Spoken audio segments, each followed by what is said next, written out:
peu présent au cinéma, cet autodidacte a surtout voué sa carrière, dès l'âge de 14 ans, au théâtre de boulevard, comme acteur mais aussi comme metteur en scène. Il joue notamment dans La Cage aux folles, qui lui permettra d'accéder à une grande notoriété.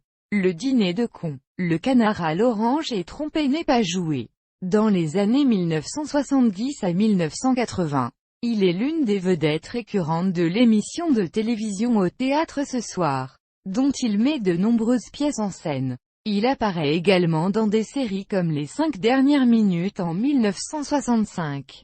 Grande figure du monde du doublage dès les années 1950. Il est notamment la voix française de Jack Lemmon, Peter Sellers, mais aussi Alec Guinness, Cary Grant dans La mort aux trousses, Frank Sinatra, Jerry Lewis ou encore Elvis Presley dans nombre de ses films, en prêtant sa voix à Tony Curtis dans la série télévisée Amicalement Vôtre. Il a contribué fortement à l'immense succès de celle-ci en France, alors qu'elle n'a connu qu'une relative popularité internationale. Sa dernière apparition au théâtre a lieu en 2006 dans Le Charlatan de Robert Lamoureux, mise en scène de Francis Joffo, que Michel Roux et Jacques Balutin avaient repris au Théâtre Saint-Georges puis au Théâtre du Palais Royal. Il meurt le 2 février 2007 à Paris d'une maladie cardiaque. Ses obsèques ont lieu le 8 février 2007, à Colombes, aux Deux-Sènes, où il est enterré.